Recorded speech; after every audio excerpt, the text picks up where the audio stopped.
阿拉牧师。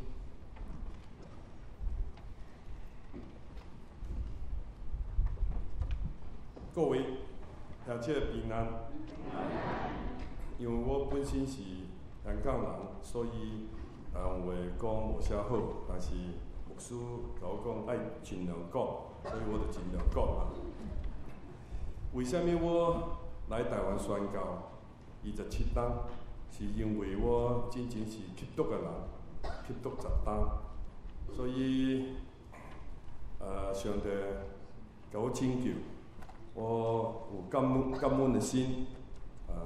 因为本来我嘛是伫台湾读册，嘛是伫台湾吸毒，我就受到上帝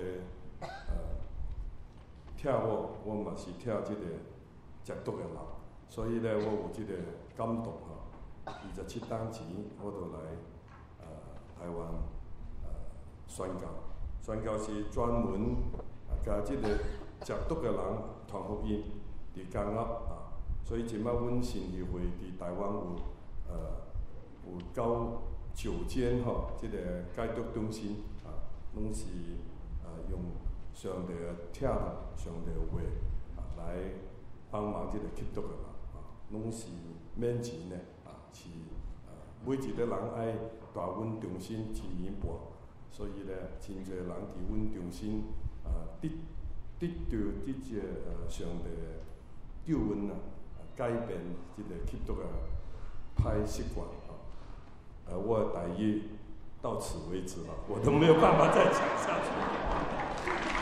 感谢主，感谢主其实我是满心台语的，但是讲不出来，不晓得。但是有一次我记得我在美国的时候，也是有一个台湾人协会请我去讲见证牧师甲我讲。上好是讲台湾话，因为拢是即个老人伊个跳台湾真好。我讲我去看买了那一次我全场讲台湾话，我真是被圣灵感动了我，充满在我的内心。只要我平时记得的台湾，通通都讲出来了。伊讲你讲的袂歹哦，真古锥听有就好啦。伊讲我讲感谢主。现在我就没有办法，因为我要读这个圣经所以我就。比较台语就慢慢在学保罗说，原来基督的爱激励我们。激励这一个字有一个很大的威力的含义，这个威力大到一个地步，可以去改变人不能改变的坏习惯，包括我们这种吸毒的人。但是这个威力是根据基督的爱。那么基督的爱是什么呢？根据这一段的圣经，基督的爱有2个特征。第一个特征呢，就是不把我们的过犯归到我们身上，这是基督的爱，这是人间没有的。人间只有标签，哎呀，这个吸毒的人，你死去就好啦。台湾话拢是安尼讲的。我来这边有一个阿嬷带这个孙仔来戒毒，伊讲牧师这无法度啦。我是讲安怎讲无法度？伊讲食白粉4支钉钉落去就会使解伊食4盒伊死去就好啦。他还会讲4盒咧我讲袂啦，会使解啦，袂啦，解袂去啦，4支钉钉落去就会使解我讲我嘛是食白粉，进前耶稣甲我拯救甲我改变若是耶稣会使改变我的孙仔，我嘛是爱信耶稣。后来他真的信了耶稣各位，真是有这样子的神的大人在帮助一个人一个人吸毒全家痛苦，一个人戒毒全家喜乐。基督的爱的特征，第一个特征就是不把过犯归到我们的身上，就是不标签。第二个基督的特征呢，就是他是无罪的，替我们成为罪。这个和本的小字说他是不知罪的，连罪都不知道是什么，要替我们成为罪。你想想看，这是何等的爱！我没有办法用言语来形容这一句话，我只能用一个图画来想象。什么叫做连罪都不知道，要替我们成为罪呢？这一幅图画就是我们想看到耶稣基督被钉在十字架上的时候，他讲了一句话：“我的神呐，我的神呐，为什么离弃我？”这一句话呢，不只是在肉身上的受痛苦、受鞭伤，而是灵魂深处的痛苦。他连罪都不知道，要替我们成为罪。耶稣基督的爱激励我们的生命。当一个人的生命明白基督的爱，又经历基督的爱，又去实践基督的爱，这个人的生命就会在爱的激励之下，成为一个新造的人。新造的人有3个特征。第一个特征，因我们想一人既替众人死，众人就都死。新造的人第一个特征就是思想的改变。这个不是洗脑，这个不是洗脑。一个人能够常常读圣经，用神的话语、神的思想成为他的思想，他的思想被改变了，他的心态就会被改变，他的行为模式就会改变。一个人的思想想的尽都是恶，他的里边的心态呢就非常计较、苦毒、批评、埋怨、论断、排斥，他的行为模式就很怪异。我们晨曦会戒毒没有什么特别的方法，就是教他们读圣经。你管不好的，你教也教不好的。他坐牢坐在那边是很规矩的，可是他一出去就犯，甚至于在坐牢里面他都搞毒品进来吸毒的，所以监牢里面都有毒品的。但是我们晨曦会没有，我们晨曦会连香烟都闻不到，为什么呢？因为我们教导他们神的话。如果他天天思考神的话，他的心态就会改变，他的行为模式就会正常。新造的人的第一个特征就是思想的改变，第二个特征呢就是不自私。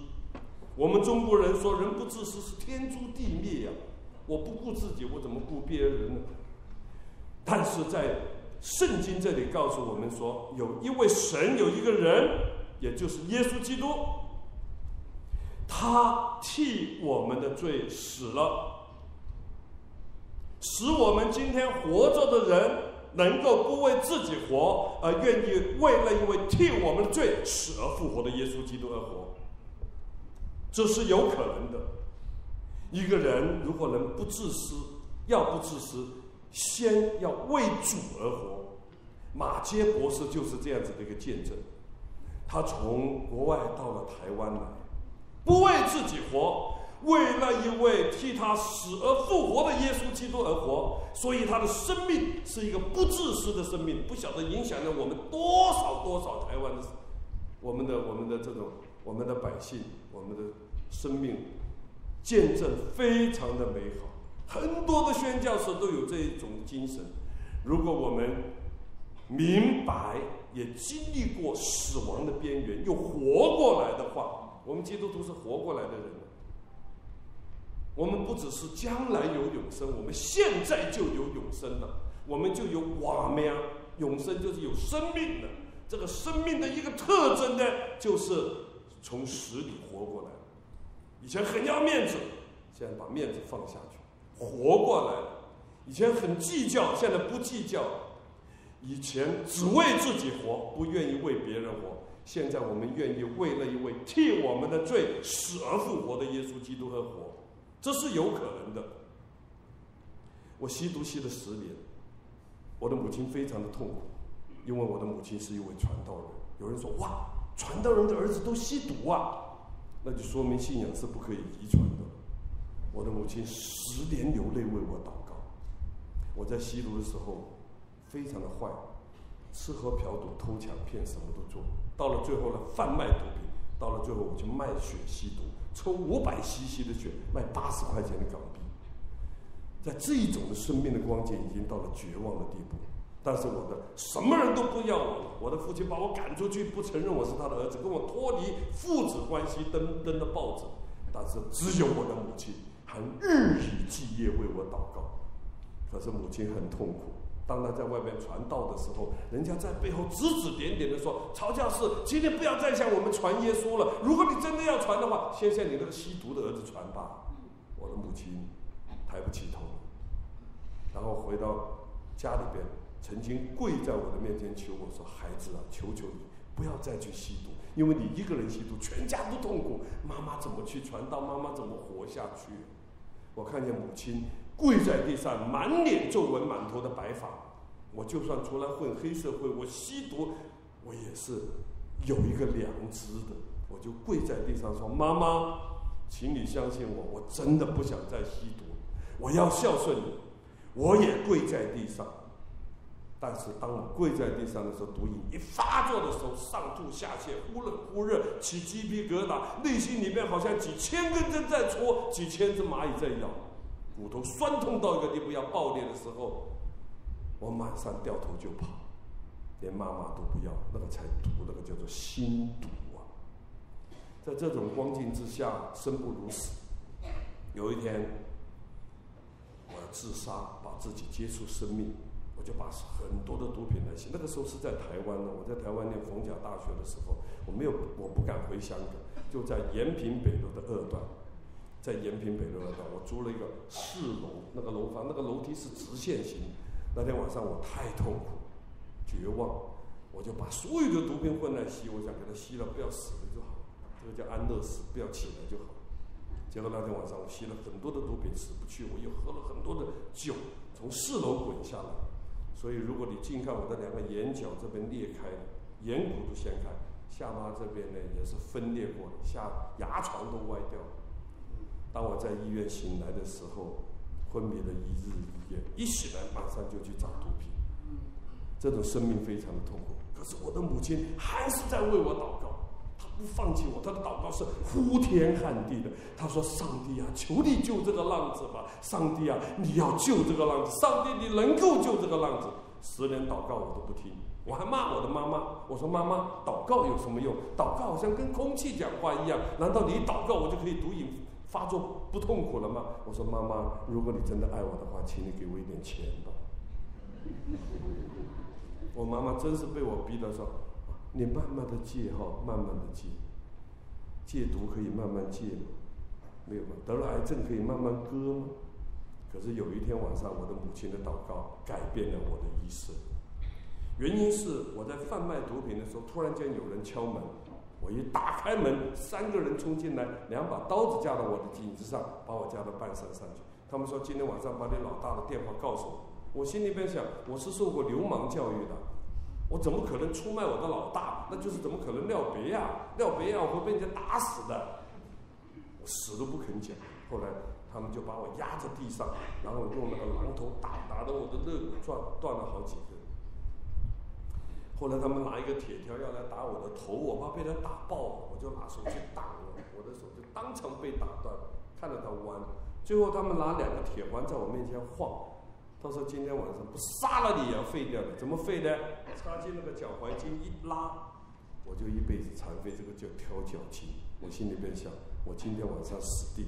我心里想，死定我也不要出卖我的老大，因为我受过流氓教育，流氓教育就是不能廖别啊。廖别啊，我如果出卖我的老大了，被抓到监了，还是会被人家打死。被人家打死了，那个时候变狗熊了。现在你就打死我吧，我还是个英雄。反正我吸毒这么久了，我也死定。但是另外有一个想法，如果我今天晚上不死，我也要他死，不杀了他，我也要废掉他一条腿。那天晚上就被打晕了，打晕了太吵了，警察来就把我们带到一个联合医院，在香港。我一醒来的时候，我的母亲仍然跪在床边为我祷告。我的母亲讲了一句话，影响了我的一生。各位，母亲她的一生，在我的生命中有2个最影响我最感，一个就是眼泪，一个就是祷告。我的母亲祷告说什么？她说：“孩子，不要想着去报仇，冤冤相报何时了？”她说：“恨不能够解决恨，唯有爱能够弥补恨。”然后她说：“妈妈爱你，耶稣也爱你。”当她说妈妈爱我的时候，我好感动。我说：“我这么坏了，妈妈还爱我吗？”母爱真的很伟大，同时我又很内疚。我心里面想：妈妈，你爱我，我也戒不掉；你不要说爱我，你恨我，你骂我，我比较舒服。可是最后他讲的说，耶稣也爱你。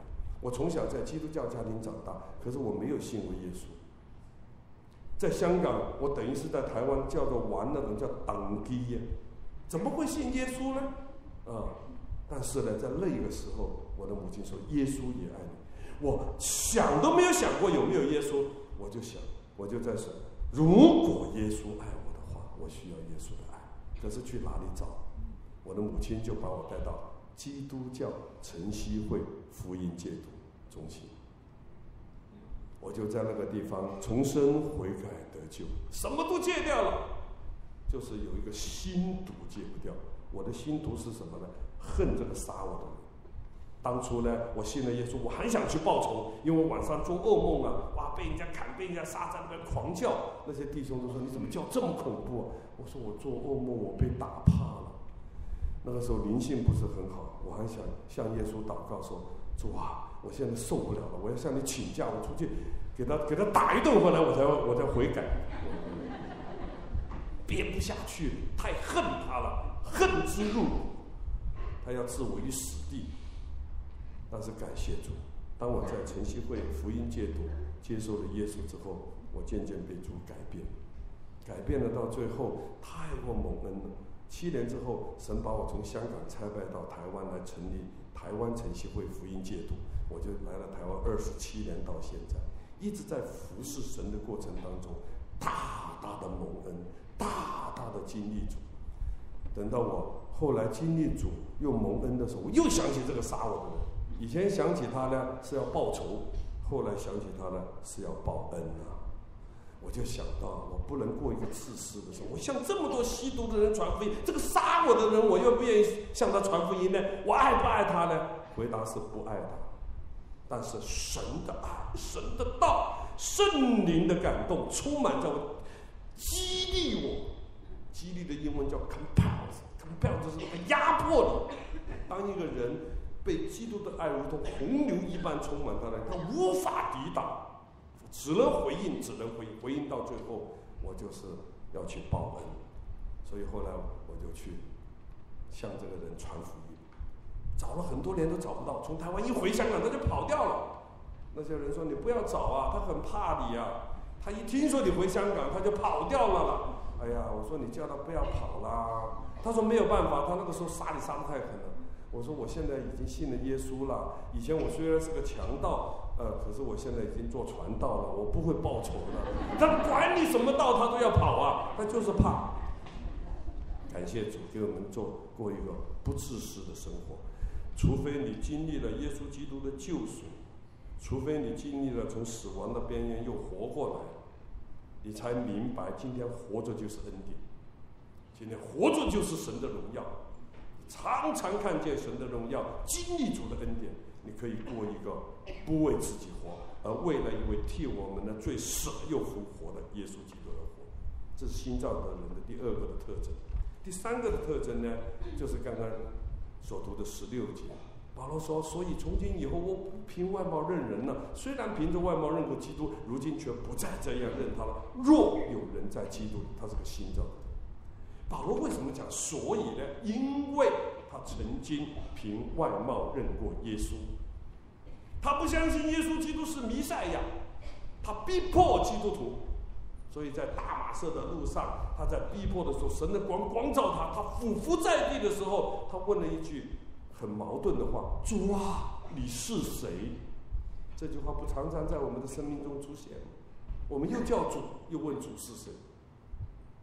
主就给他一个很幽默的回答说：“我就是你所逼迫的耶稣。”哎呀，他恍然大悟，原来他所逼迫的主就是弥赛亚，他就写下了。所以从今以后，我不凭外貌认人了。虽然凭着外貌认过基督，为什么他先说不凭外貌认人，然后就转到凭外貌认基督呢？人跟基督有什么关系呢？一个要不凭外貌认人的人何等的难！我们在第2堂的时候，我们就已经讲过这样子的一个内容。这一群穿着蓝色衣服的，都是我们晨曦会戒毒的弟兄。他们今天穿得很干净，看起来不像吸毒的。如果平时他们没有到晨曦会，没有信耶稣，穿得不干净，来的又脏又臭又皮皮唰，坐在你的旁边，拿那个针头或者吸那个墙，你讲：“哎，小姐，请问你家里电话几号？”你敢给他吗？不凭外貌认人呐！阮台湾话讲吼，你这个吸毒的人，你死去就好啊啦！耶稣唔是安尼讲，耶稣唔是讲你这个吸毒的人，耶稣是看到一个人吸毒，这无共款咯。约翰福音第9章说，耶稣看见一个人生来是瞎眼的。我们人总是看见这个人无啥物就是切咩白卡。你看到一个人吸毒，你就会说吸毒的人你死去就好了。但是耶稣不是，耶稣看到一个人吸毒。耶稣看见一个人，他软弱，因为人是按照上帝形象所被造的，有神的生命在里面，有尊贵。不过他犯罪了，他软弱。如果你看到一个人是吸毒的，你去帮他，你的态度不一样，你的爱心不一样，你的结果也不一样。如果你看到一个笨手，你看到一个吸毒的人，你再去帮他的话，结果也不一样，永远都帮不了，永远都帮不了。我们要用耶稣的眼光来看这些人。保罗说：“从今以后，我不凭外貌认人。”他是第一个，除了耶稣基督是最好的宣教士，最有榜样的宣教士就是保罗。保罗说：“我从今以后不凭肉身来认人，不管他是黑人、白人、黄人、什么人、哪里人，我不凭肉身来认他，不凭他是什么人来认他。”然后他说：“因为他不凭外貌认基督，所以他才能够不凭肉身认人。”我们今天信耶稣，也凭外貌来认耶稣的。有人说：“哎呀，如果耶稣降生在我们的国家就好了。”耶稣降生在巴勒斯坦、在美国、法国、中国、台湾都不是最重要的。耶稣基督的降生最重要的一点是他道成肉身。他道成肉身成为人，所以他有资格成为世人的救主，就不是降生在哪个地方才重要，而是他是道成肉身。所以如果你不凭外貌认基督，你就可以不凭外貌认人，因为人是按照神的形象所创造，是有尊贵。感谢主，这个是福音呐！这个福音的能力大到一个地步，可以改变人不能改变的坏习惯。保罗说：“原来基督的爱激励一个人的生命。如果明白基督的爱，又经历基督的爱，又去实践基督的爱，他就在基督的爱的激励之下，成为一个新造的人。新造的人的3个特征：第一个就是思想的改变，一想就想着耶稣基督为我的罪死了，我常存感恩的心，心态就不一样。第二，做一个不自私的人。第三，爱那些不可爱的人，不凭外貌认人。”好，现在请我的同工帮我放下那个杀我的人，我找到他了。后来5年前我在深圳找到他，我找到他的时候，他也怕我，我也怕他，他怕我报仇，我怕他跑掉了。我跟你讲就是后来我在深圳找到他的时候，这个人今年已经60多岁，他以前也是在台湾混主联邦的，非常狠的一个角色啊。请我们的同工在电脑上面帮我放一下那个谭先生谭先生，没有关系，慢慢来，谭先生谭先生，感谢主啊！我今天能够跟他和好，真是上帝极大奇妙的恩典。这一位谭先生已经60多岁了。当我找到他的时候，他很怕我报仇，他都不敢。我6次遇到他，我诚诚恳恳地告诉他，我信了耶稣了。你真的，他不相信。后来呢，他看我这么诚恳，结果带到我去他深圳住的那个地方。好，我们再看下一张。他介绍他的女儿，起先他怕我害他女儿，他女儿才13岁，现在今年14岁。不过妈妈跑的，他说我女儿最贴心了，常常跟着我。我说她跟着你，你怎么养她？他没有啊，有就给一点，没有就问我妈妈拿。下一张，再下一张。最后我走的时候，我跟他们父女照相，我心里边真是充满了喜乐。各位。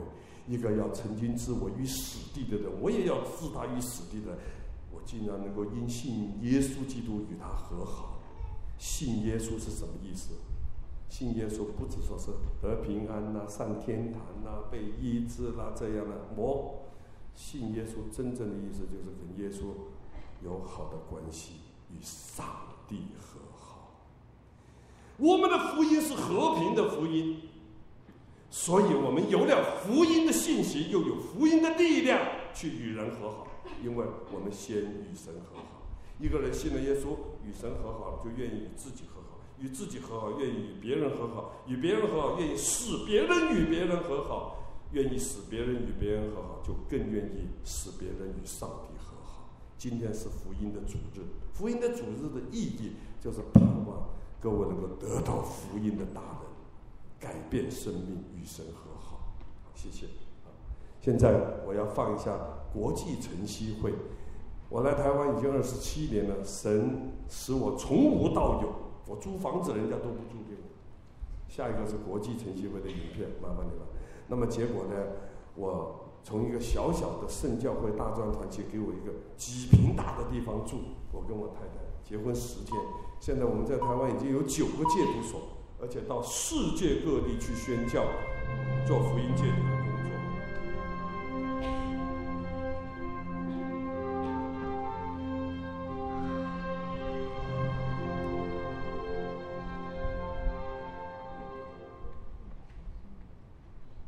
我是国际晨曦会的刘明和牧师，从小在香港长大，青少年的时候因为思想和行为的错误，我染上了毒品的坏习惯，整整有10年的时间陷在毒品的当中，无法戒掉。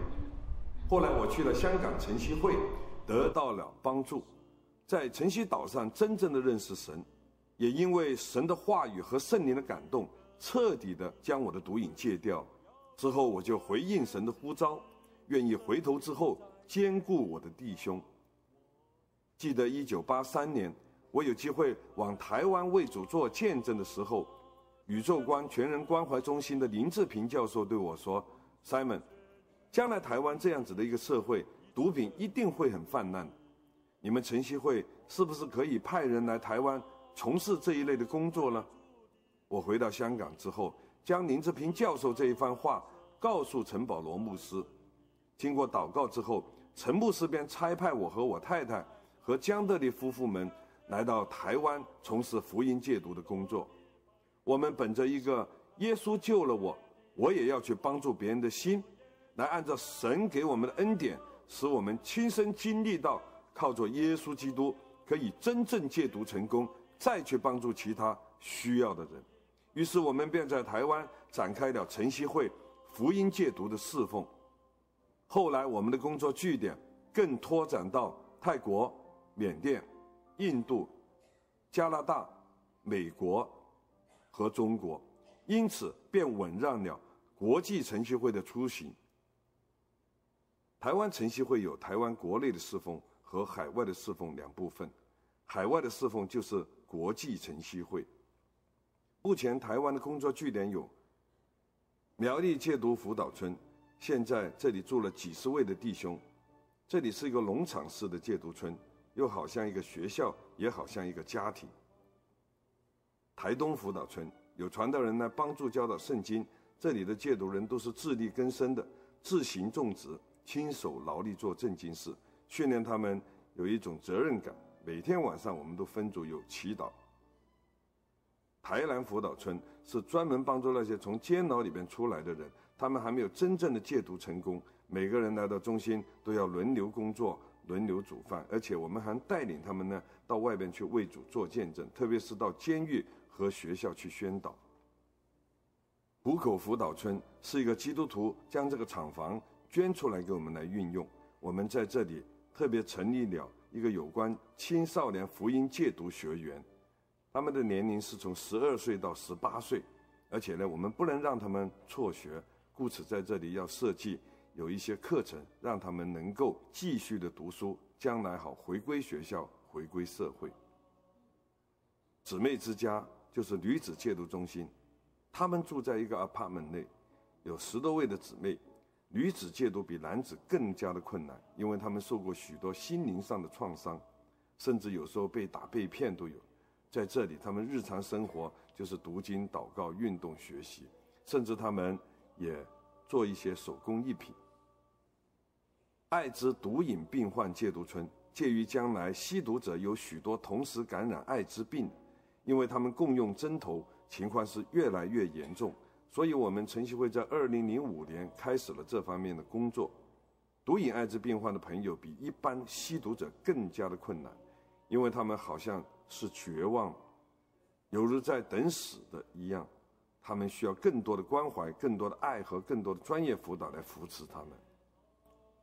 高雄辅导所就是根生保护会跟我们合作的，让我们在这个地方呢能够收容了15位的弟兄，也是由我们过来人的弟兄陪伴他们每天生活、读经、祷告。屏东辅导所，这也是根生保护会跟我们合作的地方，这个地方非常的大，而且可以容纳100位的戒毒者，所以因此我们就规划了这个地方有戒毒的，也有一部分的地方呢用来做技术训练的地方，好叫这一些戒了毒的弟兄首先在屏东辅导所被训练成有一技之长，甚至于有责任感，将来能够回归社会，能够独当一面的去从事他们的工作。基隆，这也是一个根生保护会跟我们合作的地方，我们的目的就是专门帮助他们干除监狱，不让他们在外边满上吸毒流浪，有个缓冲的地方给他们在这边住3个月，然后3个月之后他们有意愿的话呢，再转到我们其他长期的辅导所。中途之家，戒了毒的我们帮助他们找工作，甚至于告诉基督徒的老板他们吸什么毒，吸了多久，戒了多久，现在属灵的状况如何，可不可以给他们一份工作，又能够给他们多少的收入，如果可以的话，我们便把他们介绍这个地方呢去上班，每天晚上都要回到中途之家，仍然跟我们有家庭的生活，还有教会的生活。我们也有一个门徒训练中心，晨曦会门徒训练中心是专门训练一群戒了毒的人，他们有心志服侍神，给他们有3年圣经的课程和半年的戒毒所的实习，也有在这3年训练的课程当中到教会去实习的课程。我们特别训练他们如何向吸毒者传福音。要知道我们这些戒了毒的人有很多是没有中学毕业的，甚至于小学毕业都有，没有办法进入一般的神学院，我们特别按照他们的程度和需要来设计门徒训练中心的课程来训练他们。在这里呢，除了上课之外，我们常常带领我们的同学到外边呢为主做见证。国际晨曦会的侍奉，1984年，陈保罗牧师在泰国金三角这个地方设立了晨曦会，包括了满乐福、满新蝶，还有福山戒毒所。这是泰北满乐福辅导村。1986年，我们在这个地方买了一块地，开始了晨曦会福音戒毒中心。这里有3种的民族，包括中国人、泰国人以及少数民族。毒瘾发作的时候，他们非常的痛苦。我们没有用药物，弟兄们为他们祈祷，也为他们按摩。这里是宿舍，上边呢住了20位的，下边也住了20位，这些都是我们的戒毒的弟兄和同工。这里是台北山上的满新蝶，满新蝶本来是贩毒大王坤沙的指挥总部，后来呢，我们知道他被泰国政府逼返回去了缅甸，于是我们就和这个地方的政府商量，我们要在这里免费的帮助这些人戒毒。他们答应了，就将这一块地让给我们做福音戒毒中心。以前这里有一个口号，抓到了陌生人的话是来一个杀一个的，现在我们有个口号是来一个救一个。在泰国我们也有专门为女子成立的戒毒中心，他们来戒毒的时候连孩子都带来，因为如果他们的孩子没有照顾好的话，毒瘾发作很痛苦的时候，他们就会很容易的跑掉。所以我们就在这个地方成立了一个沙摩尔儿童之家，专门照顾这些孩子。这些孩子当中有一些本身是吸毒的，有一些是童工的孩子，有些是来这边戒毒，毒瘾发作的时候很痛苦，他们跑掉了，把孩子留下来的。现在我们在这里已经有40-50位的孩子。主耶稣说让小孩子到我这里来，同时我们也教导他们中文，我们也保存了中华的文化，我觉得非常的好。这群孩子在基督教的环境长大，将来不容易去吸毒。泰北还有门徒训练中心，要读4年的圣经课程，有泰文的，有中文的。他们毕业之后，我们就会差派到泰北不同的戒毒所去，让他们服侍神。另外，我们也成立了学生中途之家，照顾这一群孩子长大了，他们要往城市去读书的时候，我们可以照顾这些孩子，好让这些戒毒的家人安心在这个戒毒所戒毒。缅甸福音戒毒中心我们有2个地方，一个是木姐，一个是新果港。这一些的同工都是在我们晨曦会戒毒成功，被派到这个地方来成立福音戒毒的，每天跟他们生活在一起，有读经、祷告、工作和辅导。印度方面，在罗加人省，我们也设立了福音戒毒中心。这一群人看起来不像印度人，甚至有一些像中国人，其实他们是蒙古人的后裔。有一个族长的儿子吸了毒，10多年前我在那里布道的时候，他信了主，后来到我们香港晨曦会去戒毒，成功之后往新加坡接受完神学训练，完了之后我们就差派他回到印度拉格人成立福音戒毒中心，现在也由当地的一些有负担的同工呢，来在这里从事福音戒毒的工作。2004年，我们在加拿大多伦多成立了晨曦会福音戒毒中心。起初的时候，我们从台湾差派同工来陪伴这群戒毒的弟兄，我们和他们生活在一起，一起查经、祷告、工作、辅导，使他们在这样的环境中能够成长，信靠耶稣，得以戒毒成功。他们不但戒毒成功，归在主的名下，他们的家人也因此信了耶稣，受浸加入教会。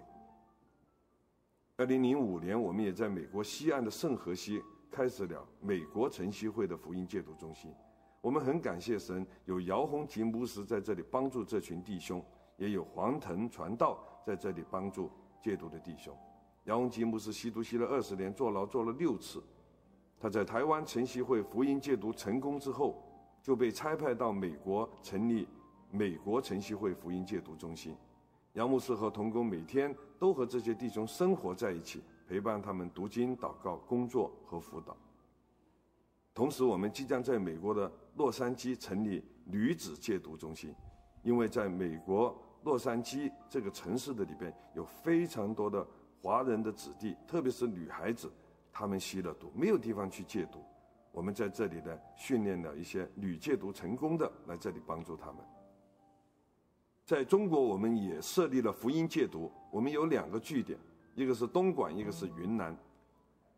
我们也是用晨曦会福音戒毒的精神，在这边带领他们信主，来戒毒成功，甚至于盼望将来我们还能够训练当地的弟兄，能够成为同工，又去帮助其他需要戒毒的朋友。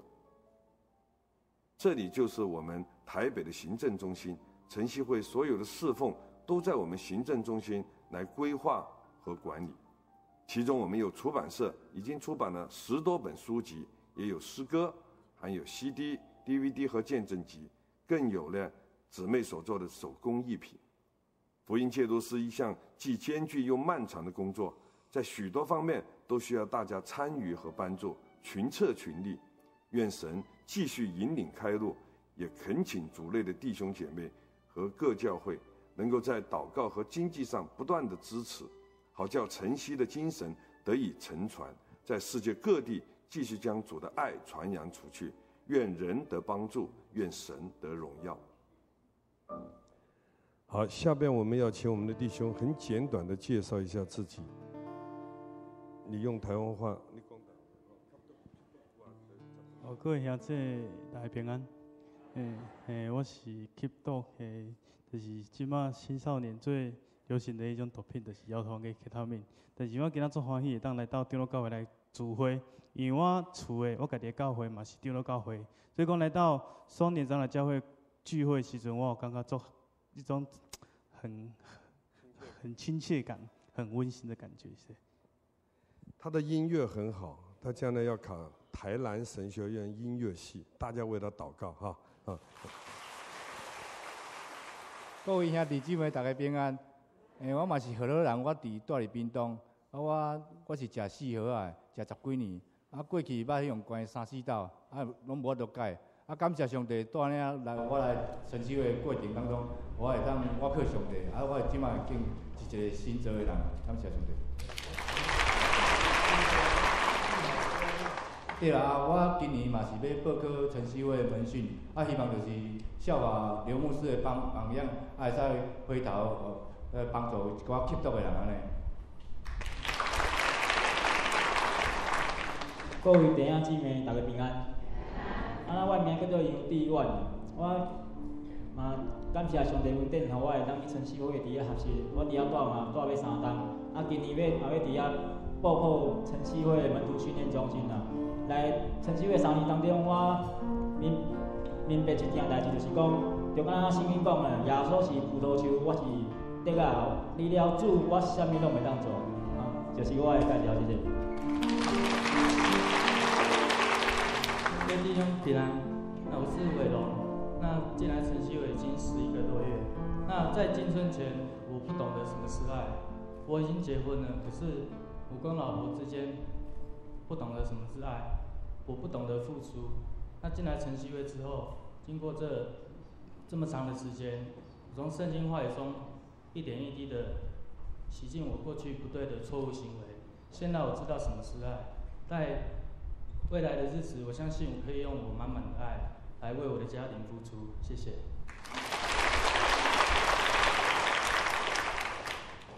各位兄弟平安。我是台北人。我吸毒10年。我吃是4号仔。我过去伫食毒的时间，拢一直无法度戒毒。用尽一切办法。我有机会来到这个晨曦会，受到因的帮衬。我过去一个心定去但是我来到晨曦会内底，我感受到有真侪爱。所以讲我来遮已经半年半。我真感谢上帝伫，互我伫个晨曦会改变我家己。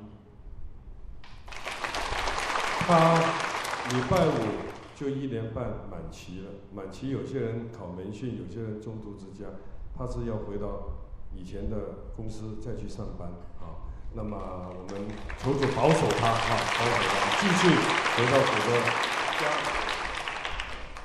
大家平安，我叫张志豪，我今年26岁。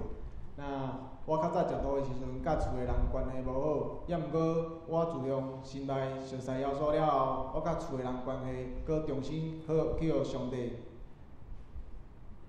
起来，然后我甲厝的人的关系搁会使和好，我就非常感谢上帝。各位兄弟平安，我姓李，名叫敖成，今年40岁，食毒嘛是食10几年我即马耶稣改变了后，甲我牧师共款，愿意过来去帮助遮个食毒的人。我即马就是晨曦会苗栗村的东家。他是传道同工他在我们训练中心毕业之后，现在是传道，他带领他们的我们是回头之后兼顾你的弟兄就是这个戒了又去帮另外一个戒最后这一位弟兄你。大家好，我叫何冠廷，我今年28岁，我来到村中学习已经2年了。那过去我伤了我家人的心，伤得很深。那现在来到这边重新学习，让我能够重新的生活，认识神，也重新与我家人和好，这样关系我觉得非常好，希望能够保持下去。谢谢大家。这个孙伟尧弟兄呢，主要是他讲见证，可是今天时间的关系，你就简短介绍。他被判刑20年，那后来有机会假释到了晨曦会，也是在我们门徒训练中心毕业了，也曾经派过加拿大去。明天我们要派他到马来西亚去，都是去福音戒毒，帮助其他的戒毒所，帮助他们经验爱心把晨曦会的模式推出去我请他分享几句。各位弟兄大家平安。我住高雄，我像牧师讲，我较早就是捌破过足长的刑期，但是每一遍出来，从感觉出来也共款拢去食毒，但是最后一遍就是我关6年迄遍出来了无偌久，搁食毒，就互法院介绍来晨曦会，晨曦会。那我来晨曦会时阵，我就渐渐去认捌神，认捌上帝。那迄班甲上帝建立关系了后，我也从去考晨曦会的门训安尼，毕业开始咧服侍。即个当中，我后摆牧师派我外国帮忙足侪人，问在我要去马来西亚，嘛是要去福音戒毒的中心，甲遐人斗3工，希望大家为我祈祷，谢谢。美玲有没有在？美玲你的女朋友有没有在？美玲有没有在当中？她是在楼下她一方面在帮助。有美玲在那边，她不敢站起来。有吗？美玲他的女朋友特别的来支持他啊，我们非常感谢他的爱心啊，接纳我们的弟兄，爱的激励可以改变一个人的生命，神的爱、人的爱都需要的哈。我们现在献一首歌，请美玲坐下，我们来献这一首正路嫁我。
一切的荣光归乎上帝。好，感谢主。我们介绍一点我们的手工艺品。我们今天带了我们的晨曦香肠。有人问我们说，吸毒的人做得出什么干净的香肠吗？做得出来。我告诉他，我们是圣洁的子民，绝对是清洁。那我们的香肠是经过平科大教授特别的指导，我们的蜡都很低的，在标准下用真空包装。这是由法务部支持，在屏东那个职业训练所，我们将来会做蛋糕、做肉松，帮助一些吸毒的人呢能够重建他的职业。所以这些肉不是碎肉哦，他们看过了，都是大腿肉啊，它非常好。不过20块钱一条，我说你怎么赚呢？他说我们赚人工好了这样子。我们有一些女戒毒做了一些水晶的手工艺品。有小狗呢，有十字架他们除了在那边读经、祷告、唱歌，也做一些。这是我戒毒30年之后的一个信息，不再是我，乃是基督在我里边活着有诗歌，有见证，有诗歌，有见证。我们有一件衣服是晨曦的这个 T 恤那么有几本书我要介绍。第一本就是为什么他总是戒不掉，这个就不是讲戒毒了。戒脾气戒个性戒坏习惯为什么他上瘾呢？上瘾的定义是什么？明知道破坏了个人生活、家庭生活、工作生活、伦理生活，还要去做，这个就叫上瘾。骂人也会上瘾的你明知道破坏了两夫妻的生活，你还要骂，那就叫上瘾了。上瘾就会中毒的所以我们晨曦会有人来戒电脑的他说我不打电脑会死我说有这么严重？好像跟我吸毒一样伊讲无法度啦，我是讲安尼无法度。伊讲神喵喵，阮神喵药唔知恁药啥物啦拢有啦神喵喵真歹解伊讲我讲耶稣也在解起啦。这是爱的激励是我的见证，就今天早上的信息。还有家人吸毒怎么办？凡是眼瞳放大缩小，讲话你听不懂，日夜颠倒，脾气暴躁，而且用钱永远说不够的。那都屌啦，你都要小心了那这些书都会告诉我们的最后一本是福音戒毒的牧养侍奉，这是我的最近出的一本书，如何用耶稣基督的爱来关怀这些吸毒的人，跟他们住在一起，使他们在基督里有盼望这是我们所要分享最后我们请后尘传道你来做结束。